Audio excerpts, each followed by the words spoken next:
Good morning student. Class 9th math हम कर रहे हैं चैप्टर नंबर 4 लीनियर इक्वेशंस इन टू वेरिएबल्स और उस चैप्टर की 4.3 एक्सरसाइज का आज हम सॉल्व करेंगे क्वेश्चन नंबर 6। क्वेश्चन नंबर 6 आपके पास गिवन है, if the work done by a body on application of a constant force is directly proportional to the distance traveled by the body।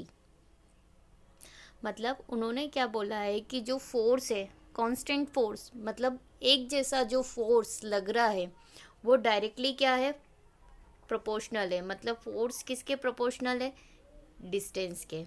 जितनी distance वो body क्या करेगी, travel करेगी। Meaning समझ में आया कि क्वेश्चन में क्या दिया है, if the work done by, work done मतलब किया गया कार्य। मतलब अगर कोई ऑब्जेक्ट है इस पोजीशन पे, सपोज ये ऑब्जेक्ट है राइट, अभी ये पोजीशन है, इस पे मैं क्या लगा रही हूँ, फोर्स, मतलब बल लगा रही हूँ राइट। फोर्स लगाने पे ये वाला जो ऑब्जेक्ट है यहाँ पर आ गया राइट, इसकी पोजीशन चेंज हो गई राइट।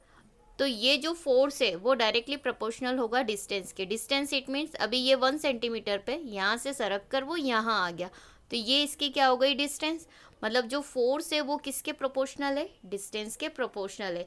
और जब पोजीशन चेंज हो जाएगी तो इट मीन्स उसने क्या करा, एक वर्क करा। मतलब फोर्स लगाने पे जब उस ऑब्जेक्ट की पोजीशन चेंज हो जाएगी तो ये उसका क्या हो गया, कार्य। मतलब उसने कुछ काम किया, उसको हम क्या बोलेंगे, work done by a body. मतलब किसी बॉडी के द्वारा, बॉडी मतलब मैंने क्या करा, कार्य करा। क्या कार्य करा कि एक वस्तु पे मैंने बल लगा के उसको खसका दिया। तो देखो मैं हूँ, एक बॉडी हो गई, मैंने काम किया, इट मीन्स वर्क डन हो गया। फोर्स मतलब बल लगाया तो वो कांस्टेंट फोर्स हो गया। जब दूसरी पोजीशन पे वो ऑब्जेक्ट पहुंच गया तो बीच में जितनी डिस्टेंस उसने कवर अप करी है उसको हम क्या बोलेंगे, डिस्टेंस बोलेंगे। और वो फोर्स और डिस्टेंस आपस में कैसे है, प्रोपोर्शनल है। Clear. Express this in the form of equation in two variable. Express मतलब हमें अब उसको वर्डिंग को किस में एक्सप्रेस करना है, मैथमेटिकल फॉर्म में। और मैथमेटिकल फॉर्म में भी उसने क्या बोला, एक इक्वेशन बनाओ। हम जो बोल रहे हैं उसकी इक्वेशन बनाना है, वो भी टू वेरिएबल। अब टू वेरिएबल इट मीन्स हमारे पास जो इक्वेशन बनेगी वो डेफिनेटली एक्स और वाई में बनेगी right. And draw the graph of the same by taking the constant force as 5 unit. मतलब जब भी आप इसमें ड्रॉ करेंगे ग्राफ को तो एक कांस्टेंट फोर्स मतलब एक जैसा फोर्स। ऐसा नहीं पहले धीरे से धक्का दिया, फिर जोर से दिया, फिर बहुत जोर से दिया, तो लग रहा है जो बल है, जो फोर्स लगा रहे हो वो अलग अलग लगा रहे हो। लेकिन इस क्वेश्चन में उन्होंने ये नहीं बोला है कि अलग अलग फोर्स लगाना है, उन्होंने बोला है कांस्टेंट फोर्स मतलब एक जैसी ताकत लगाना है। तो कांस्टेंट फोर्स फिक्स है, यहाँ पे कितना फिक्स दे के रखा है, 5 unit. Clear. Also read from the graph the work done when the distance travel by the body. मतलब एक जैसा फोर्स लगाने के बाद कितनी डिस्टेंस वो तय कर रहा है। तो travel by the body is 2 unit and 0 unit.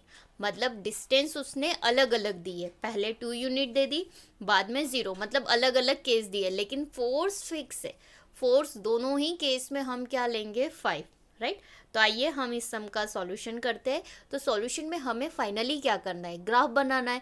अब ग्राफ बनाने के लिए हमें क्या चाहिए, इक्वेशन चाहिए। और इक्वेशन इस सम में गिवन नहीं है, इट मीन्स कि सबसे पहले यहाँ पे जो वर्ड प्रॉब्लम दी है उस वर्ड प्रॉब्लम से सबसे पहले हम एक इक्वेशन डिराइव करेंगे, वो भी टू वेरिएबल में।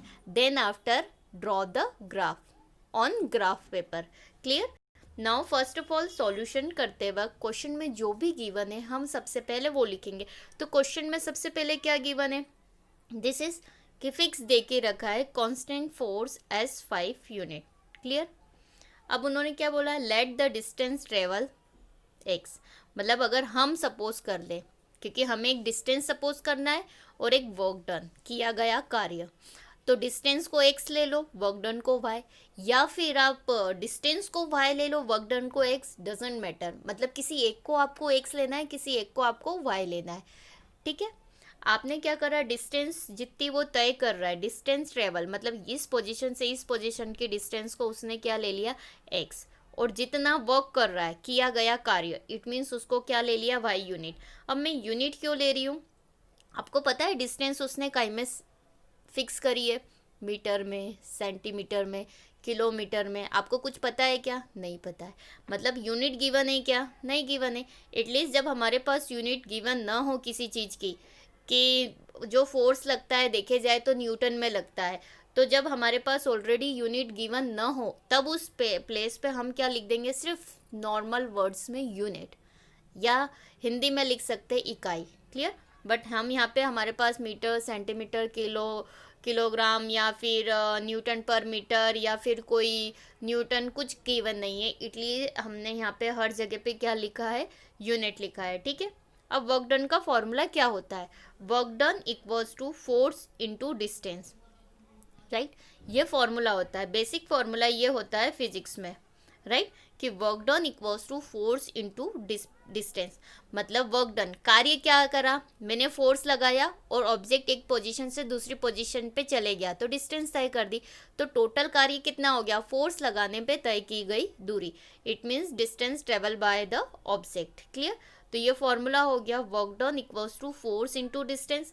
अब बताइए वर्क डन कितना है हमारे पास, वाई, तो हमने वाई लिख दिया, मतलब वाई लिख दिया। क्लियर। हमारे पास फोर्स कितना है, फिक्स है, मैंने पहले ही बोला था जब भी फोर्स की बात आएगी हम उसकी प्लेस पे क्या पुटअप करेंगे, 5, ये 5 रख दिया, ये इनटू, राइट। डिस्टेंस में कितनी सपोज कर रही हूँ, एक्स, मतलब यहाँ एक्स रखा है। अब आप देख रहे होंगे कि यहाँ पे ये 2x दिख रहे हैं, जबकि ये 2x नहीं है, एक मल्टीप्लाई का साइन है और एक x है, मतलब y इक्वल्स टू, फाइनली आपके पास इक्वेशन क्या बन गई, y इक्वल्स टू 5x। हमें क्या फाइंड करनी थी, सबसे पहले इक्वेशन इन 2 वेरिएबल, तो y और x 2 वेरिएबल हो गए सबसे पहले, और इक्वेशन डिराइव हो गई y equals to 5x। Clear. Now the next, अब हमें इक्वेशन मिल गई, सबसे पहले अब हमें क्या करना है, ग्राफ ड्रॉ करना है। ग्राफ ड्रॉ करने के लिए आपको मिनिमम 2 या 3 सॉल्यूशन चाहिए। क्लियर। तो सबसे पहले हम एक टेबल बनाते, 3 सॉल्यूशन के लिए 3 कॉलम और एक वेरिएबल के लिए 4 कॉलम बनाया। अब x की वैल्यू हम सपोज करते जाएंगे और y हमें मिलते जाएगा, it means x is a independent variable and the y is dependent variable, और y किस पे डिपेंड कर रहा है, x पे। तो सबसे पहले मैं x की वैल्यू क्या सपोज करती हूँ, 0। एज यू विश, आप पे डिपेंड करता है कि आप x की वैल्यू क्या ले रहे हो, राइट। सपोज मैंने x की वैल्यू सबसे पहले क्या ले ली, 0। देखिए y equals to 5 into 0, 5x है, तो 5 का मल्टीप्लाई हम किसी भी नंबर में करेंगे तो कितना आएगा, 0। मतलब y भी मुझे कितना मिल रहा है, 0 मिल रहा है। देखिए यहाँ टेबल में आपको पुटअप भी करते जाना है, x की प्लेस पे आपने 0 ली, तब आपको y कितना मिला, 0। क्लियर। फर्स्ट वैल्यू हो गई। अब सेकेंड वैल्यू आपको सपोज करनी है, राइट। सेकेंड वैल्यू x की प्लेस पे मैं क्या ले लेती हूँ, 1। तो देखिए इक्वेशन है y इक्वल्स टू 5 इंटू में x की प्लेस पे रखा 1, मतलब 5 1 जा 5, इट मीन्स कि जब मैंने 1 लिया तो y मुझे कितना मिला, 5। टेबल में अपन पुटअप कर देते हैं, देखिए यहाँ मैंने x की प्लेस पे 1 रखा and then put up the value of y is 5। Now clear. मतलब 2 सॉल्यूशन हो गए। अब आप सोच रहे होंगे कि पहले 0 ले लिया फिर 1 ले लिया, अब मुझे क्या लेना चाहिए, 2। मैं 2 लेके पहले बता देती हूँ आपको कि suppose y equals to 5, x की प्लेस पे मैंने ले लिया 2, तो 5 2 जा क्या हो गया, 10। अब देखिए ये सही है, गलत नहीं है, लेकिन जब आप ग्राफ में देखते हो तो 0 के नियरेस्ट हम क्या लेते हैं, नंबर्स 1 2 3, तो 1 से लेके ऐसा नहीं कि 10 तक, मतलब हर जगह हमें कहाँ तक लेना पड़ेगा, 10। अब हमारा ग्राफ पेपर छोटा होता है, इतनी बड़ी डिजिट लेना क्या पॉसिबल है, क्या नहीं पॉसिबल है, इसलिए हम यहाँ पे 2 ले सकते हैं क्या, नहीं। ऐसे अगर सिर्फ सॉल्यूशन बोलते हैं तो correct is the form, but graph paper पे ड्रॉ करने के लिए 10 बहुत बड़ी वैल्यू है, जिसको शो ऑफ करना बहुत मुश्किल पड़ेगा, लेकिन नामुमकिन नहीं है। लेकिन आपका ग्राफ पेपर जितना बड़ा होगा आप उतनी बड़ी वैल्यू ले सकते हैं, इसलिए मैं यहाँ पे 2 ना लेते हुए नेक्स्ट थर्ड वैल्यू में क्या सपोज कर लूँगी, -1। क्लियर।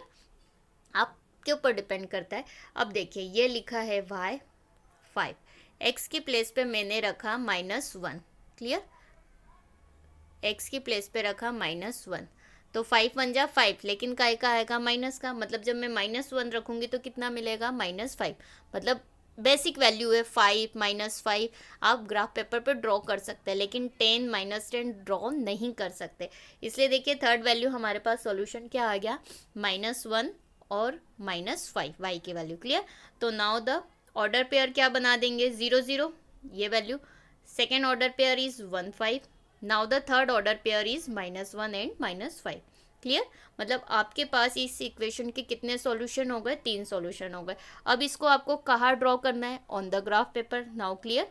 एंड जैसे ही ड्रॉ करोगे इन 3 सॉल्यूशन को, उसके बाद क्या करेंगे, ज्वाइनिंग द पॉइंट। जैसे ही ज्वाइनिंग द पॉइंट करोगे तो आपको क्या मिलेगी, एक स्ट्रेट लाइन, और आप उसको क्या नाम दे दोगे, A B. Clear. A B दे रही हूँ मैं, आप सी डी दे दो, एम एन दे दो, डजेंट मैटर, स्ट्रेट लाइन का बस नाम होना चाहिए। यहाँ पे मैं इस सब में स्ट्रेट लाइन का नाम क्या दे दूंगी, ए बी। तो आइए सबसे पहले हम ड्रॉ करेंगे। राइट, ये ग्राफ पेपर ले लिया। राइट, 0 ये एक्स एक्सिस है, and then y axis, x dash और वाई डैश। आपको पता है ये नंबर लाइन भी आप डिफाइन कर सकते हो, 1 2 3 4 5 6, 1 2 3 4 5 6, 1 2 3 4 5 6, लेकिन माइनस में, अगेन माइनस में। क्लियर। हर एक डिजिट आपको 1 सेंटीमीटर की डिस्टेंस पे लिखना है, जैसे ग्राफ पेपर में डिफाइन है। सबसे पहला सॉल्यूशन आपके पास क्या है, सबसे पहला सॉल्यूशन क्या है आपके पास, 0 0। राइट, सबसे पहला सॉल्यूशन है 0 0। तो आपको पता है कि 0 0 यहाँ आता है, तो जिस पॉइंट पे 0 0 आएगा, 0 0 it means this is called origin. इसको क्या बोलते हैं हम, ओरिजिन।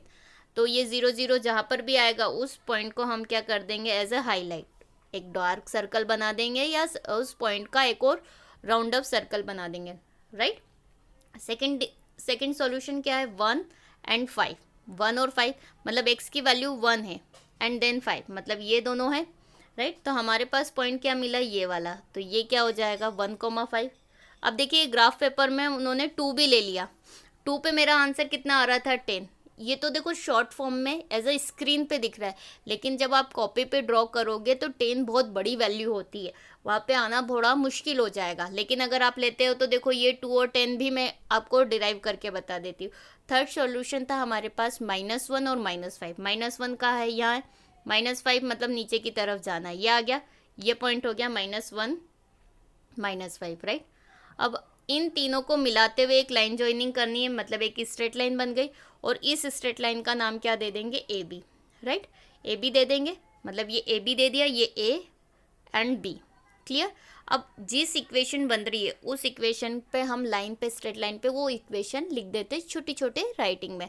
तो y इक्वल्स टू 5x लिख दिया, तो यहाँ पर आपका क्या हो गया, ग्राफ भी बन गया है। ठीक है, अब हमें क्या करना है, ग्राफ भी बनाना था। फाइन, बाद में सबसे लास्ट में हमें 2 वैल्यूज देके रखी थी, जिसमें कांस्टेंट फोर्स फिक्स था as a 5 unit, but distance हमारे पास अलग अलग गिवन थी। राइट, तो देखिए कितनी डिस्टेंस ट्रेवल कर रहा है, 2 यूनिट। पहले वाला केस 2 यूनिट का था, इट मीन्स एक्स की वैल्यू कितनी है हमारे पास, 2। राइट, तो वर्क डन कितना होगा, वर्क डन दोनों केस के लिए फाइंड करना है। तो हमारे पास इक्वेशन क्या है, y इक्वल्स टू क्या गिवन है, 5x। तो देखिए x की वैल्यू पहले वाले केस में कितनी गिवन है, 2। तो देखिए जब x इक्वल्स टू 2 होगा तो y इक्वल्स टू कितना हो जाएगा, 10। तो वर्क डन पहले वाले केस में कितना मिल गया, 10 यूनिट। राइट, सेकेंड केस में हमारे पास x की वैल्यू कितनी दे के रखी, 0 यूनिट दी है। इट मीन्स कि जब हम x की प्लेस पे 0 पुटअप करेंगे तो यहाँ पे इक्वल का साइन आएगा, जो माइनस दिख रहा है, ध्यान से बी केयरफुली आपको लिखना है कि यहाँ पे जो साइन है ये यहाँ पे, ये दिस इज रॉन्ग, माइनस नहीं आएगा, यहाँ पे क्या आएगा, इक्वल का साइन आएगा। तो 5 × 0 कितना हो जाएगा, 0। मतलब वर्क डन कितना आया, 0 यूनिट। मतलब इस क्वेश्चन में हमारे पास सबसे पहले वर्ड प्रॉब्लम गिवन था, वर्ड प्रॉब्लम से हमने क्या बनाई, इक्वेशन डिराइव करी, और वो इक्वेशन भी काय में डिराइव करी, as a linear equation in 2 variable. Right, जैसे ही लीनियर इक्वेशन डिफाइन हो गई हमारे पास, उसके बाद हमें क्या फाइंड करना है, ग्राफ बनाना है। तो ग्राफ बनाने के लिए मुझे मिनिमम कितने सॉल्यूशन चाहिए, 3 सॉल्यूशन जैसे ही मुझे मिले एज अ ग्राफ पेपर पे, मैंने उस पॉइंट को डिराइव करा, एंड डिराइव पॉइंट से क्या करी, एक लाइन ज्वाइनिंग करी, जिससे मुझे एक स्ट्रेट लाइन मिली। क्लियर। स्ट्रेट लाइन के बाद उस स्ट्रेट लाइन को मैंने ए और बी नाम दे दिया, आप कुछ और नाम दे दो। जैसे ही ए और बी नाम दे दिया, सबसे पहले एक काम खत्म हो गया कि एक ग्राफ बन गया। उसके बाद मुझे क्या फाइंड करना था, work done as a 2 case दिए थे। डिस्टेंस एक बार दी थी 2 और एक बार दी थी उन्होंने 0। तो जब हमने वर्क डन वाले फॉर्मूले में x की प्लेस पे 2 रखा तो वर्क डन मुझे 10 मिल गया, वर्क डन फाइंड हो गया। एंड देन x की प्लेस पे मैंने जब 0 रखा तो वर्क डन मुझे क्या मिल गया, 0 यूनिट। तो फाइनली यहाँ पर आपका ये सम क्या हो गया, कंप्लीट। Thank you.